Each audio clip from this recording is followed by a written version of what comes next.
When it comes to identity synchronization, what comes in your mind? Entra ID Connect Sync. But there is one more thing that you can use to synchronize your object from on-premises Active Directory to cloud. That is Cloud Sync. What exactly that Cloud Sync is and when we should use it. And the first point, what challenges it solves. So when I talk about Entra ID Connect Sync, it has one primary sync server. Also, it has a dependency on a SQL server. And unfortunately, if it breaks, identity synchronization gets stopped. And if you're planning for disaster recovery, then you have to think about manual failover, staging servers, too much of complexity. The Cloud Sync solves these challenges because it works on agent and you can install just multiple agents. And we're getting cloud controlled orchestration. So if one agent dies, don't worry, you have another agent who can perform synchronization. We are getting built-in high availability without any complex configuration. It solves other challenges also. If you accidentally synchronize the bad thing or you created one bad sync rule, mass delete happens. The misconfiguration is spreads instantly. It's really hard to roll back. An admin really fears to touch the synchronization rule. But the Cloud Sync gives you quarantine mechanism, safer mapping model, and controlled scope. Here you don't need to worry about the SQL server and database. You don't need to maintain it. It is quick when it comes to disaster. And most important, everything is cloud managed. So you can control your synchronization and the service from the Entra ID portal itself. Let's see how practically we can configure this Cloud Sync. Let's prepare the server where we are planning to install this Cloud Sync agent. It must have TLS 1.2. You must configure it before installing the agent. The second thing, it must have RSet tool, at least the PowerShell one that it can use to connect your domain controller and fetch the object detail. So let's do one by one. First, I'll go and install that RSet tool, add roles and features. From the features, ADDS and ADLDS, and it will install the module for PowerShell also. Okay, so it got installed. Now let's configure TLS 1.2. Let's go to Notepad. These are the registry configuration you need to do to enable this TLS 1.2. Let me save this as a registry file. I gave the name tls.reg and keeping in it documents location. Now let's go to that location, right click and merge. Yes, we are expecting this. And that's the warning message that clearly tells you that adding information unintentionally change or delete the values and cause components to stop working currently. Okay, I'm okay to go with it. Once it is done, the keys and value contained in this particular file have been successfully added to the registry. Now,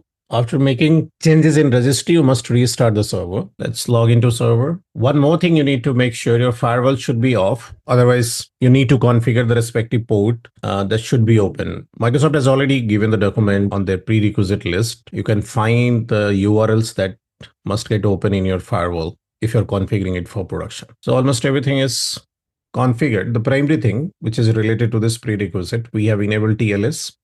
We have disabled the firewall. We have installed the PowerShell module. Okay. You need to make sure that you're not installing it on an older operating system, which is not supported. At least you should have 2019 and above. So in my scenario, I'm using 22. And that information we can collect from server manager. So if I'll go to local server, that will tell you which operating system that you're using. Now let's go to the cloud side. We'll go to entra.microsoft.com. Okay, I logged into Microsoft Entra. Now, if you go inside this Entra ID section, there you will find Entra Connect. We have two ways to do that. Either we can go with this Connect Sync or we can go with Cloud Sync. As we are talking about Cloud Syncs, we'll go to this Cloud Sync. There is no configuration. In the left-hand side, you can see there is an agent. We are going to download that agent first. Accept terms and download. Okay, so the agent is downloaded. But one thing that we need to keep in our mind, whoever is going to connect this Entra ID from this agent must have at least hybrid administrator permission. For that, I'll take you on roles and admins and look for the role called hybrid. There is hybrid identity administrator. Right now, if you see the list of active assignment, it is blank. No one is member of this. Click on add assignment. Go to no member selected. And here you need to pick the user. Those who are going to connect this Entra ID from the agent. In my scenario, this is the user I'm planning to use to connect this one. So I'll give the permission to this user. I'll active that role to that user for testing purpose I'm using. So I just provided the justification. Okay. So now we can see that user is listing under the active assignment of this hybrid identity administrator. Now let's go and configure this. We have already downloaded this agent. So we'll go to this download folder. And here you can see this setup.exe is there. Double click on it, agree to this license terms and conditions, install. We are familiar with this wizard, right? We already tested in Entra Connect Sync. But this is not going to be that complicated and that big. As we talked, it's going to be a simple one. And here you're getting some information related to this, because this Cloud Sync, or you can say Entra Provisioning Agent, is designed to provision the object from top to bottom, means Entra ID to your application, and from on-premises ID to Entra. We are checking right now for only on-premises Active Directory to Entra ID. Let's go to next. Here we need to provide the credential that will connect your Microsoft Entra ID. We already decided that's the user. Let's authenticate with this, put the password for this, and sign in. Now this is important part. Here this provisioning service uses this group managed service account to talk with your Active Directory and establish the connection, fetching the information and everything. So it's not just the normal user account. So either you can create a dedicated group managed service account in your Active Directory and use that one, or if you don't have, you can go with this option called create.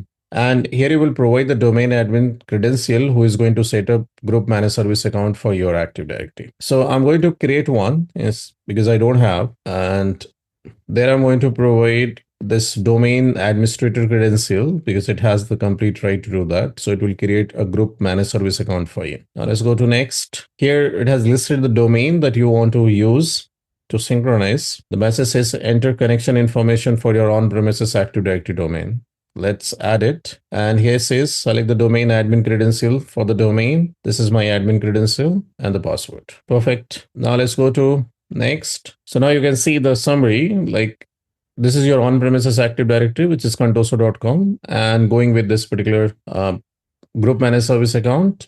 Another one is Microsoft Entra ID, which is this domain. Let's confirm this. As you can see, this is creating one managed service account, group managed service account, registering the provisioning agent with Microsoft Entra ID, installing the updater, and saving the Active Directory credentials. Since configuration is completed, it will restart the provisioning agent, and that will take up to 2 minutes. So installation is completed now. Let's exit and verify that installation. To verify it, the first thing, you can go to your services.msc and open the service. Make sure you got these two services listing on the server. The first one is Microsoft Azure AD Connect Agent Updater, and the second one is Microsoft Azure AD Connect Provisioning Agent. And the status must be in running state. The second thing, the moment you install it, you get this service located at this place, program files, and there you will find Microsoft Azure AD Connect Provisioning. And inside that, you can find their configuration. That's the agent, their configuration,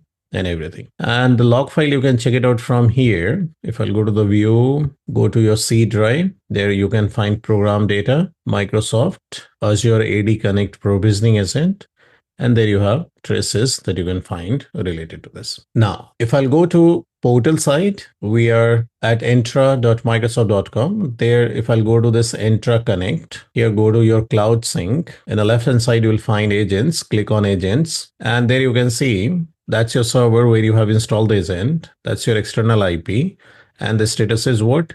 Active. That's a good sign. Now, the actual game starts from here. We have agent and everything. We saw that when we say Entra Connect Sync, there we do get a service on a server, local server, that is sync service. And that gives you the complete control to decide how the synchronization would take place, what attribute and how the attribute will get synchronized from on-premises to the server. But those things here in Cloud Sync, you will not get it. You will get it from here. So if I'll go to the configuration side, we don't have any configuration as of now. So let's create a configuration. And as we discussed, we have two options. AD to Microsoft Entra ID you want to sync, or you want to synchronize Microsoft Entra ID to AD sync. So it depends on your requirement. You can pick. The second thing, if you want to enable password synchronization, password write back, basically, in that case, what you can do, if you go look for this password reset section, there you can find on-premises integration. And if you can see, this Microsoft Entra Connect Provisioning Agent hasn't detected, and we are able to see that green check. Here you, by default, that enable the password write back for synced user, or you can allow the user to unlock account without resetting their password or whatever. If you already have Microsoft Entra Connect Sync agent installed and you want to do the write back, you can do it from here for the password changes. So it depends on your requirement, you can decide.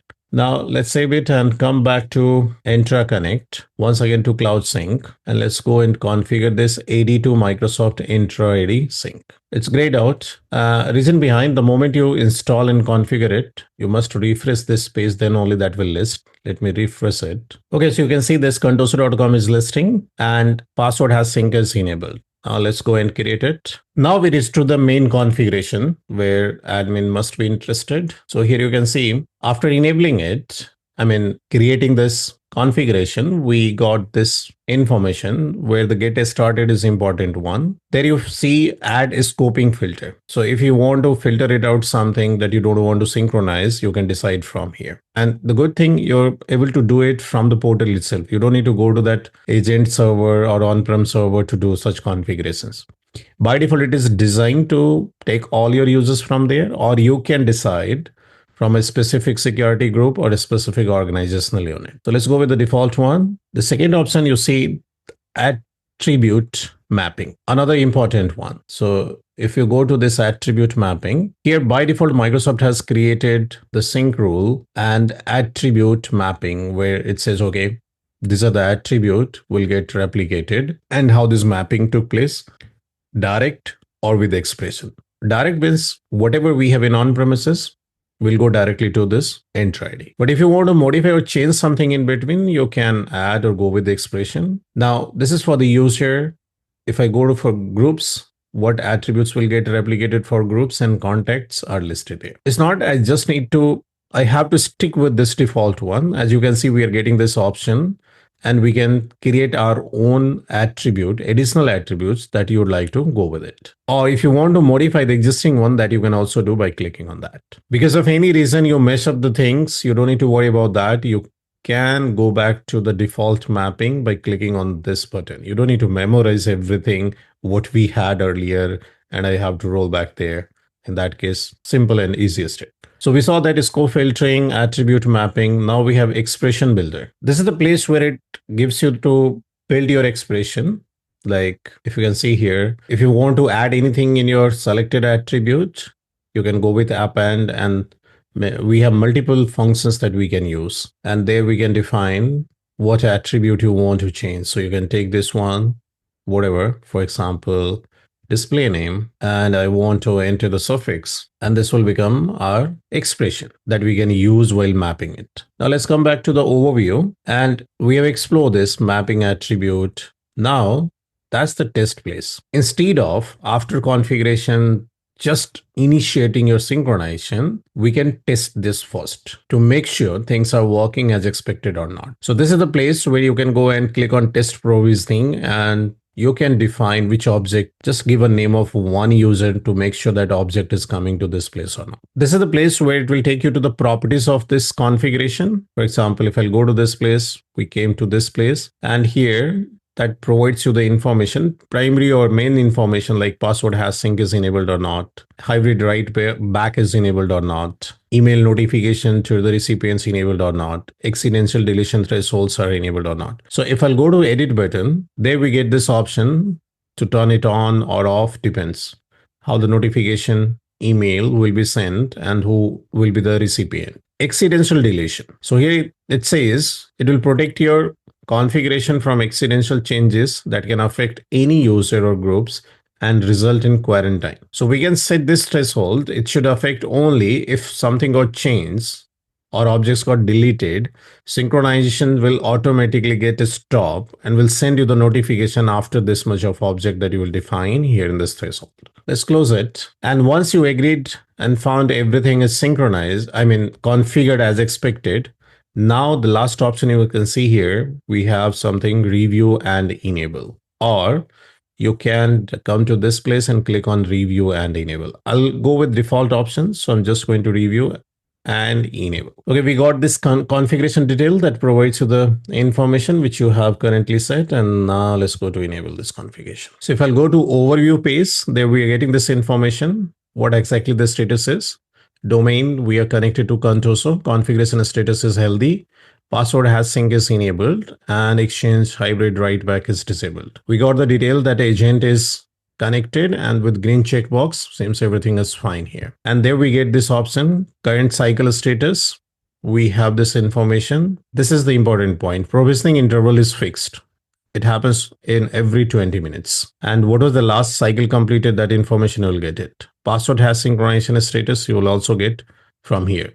That is fixed for 5 minutes, in every 5 minutes. So now everything seems good. Now we'll go to this provision on demand. And here we will try to test one of the user by replicating, syncing it. And for that, let's go to this Active Directory. I already have Active Directory user and computer open. Let me create one new user, sync test user, sync test user. So I created one user here. Let's double click on the user and take their distinguished name. We're going to this attribute editor. There we have distinguished name. Let's copy it, come back to this place. And here we'll click on provision on demand. Let's paste that user, click on provision, and there we go. Now here you can see the complete detail, how this object got provisioned. The export detail you can find from here. User was created in Microsoft Entra ID.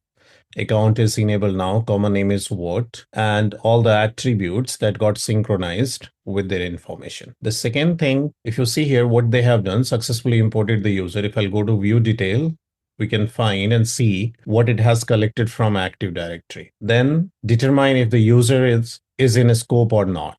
If you have any filtering scope that you have created, and if the user gets filter out from that will get listed here. So you can see active in the source system true, and scope filtering evaluation passed true. So no filtering is there for that user. Then match user between source and target system. Just like joining kind of thing, if the user is already there or not. So it says user, this one will be created because it is not already there. And then final perform action at this place, whatever it has done while doing the synchronization, what object it has taken is listing to this place. We can also find their complete technical details from here. What was the change ID, start time, and end time. Now, if you tested and you experience that things are working from this provision on demand, now what you can do is you can go to overview and click on start provisioning. Now it will start provisioning everything as per the configuration. Now you can see the complete detail, provisioning details you can find from here, when got started, when got completed, and also you can find this provisioning logs from here. Okay, so we saw how this Cloud Sync can be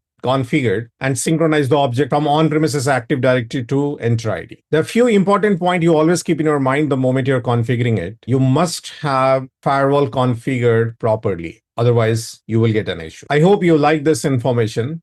If yes, don't forget to like and subscribe the channel. Thank you so much for watching, and see you in next.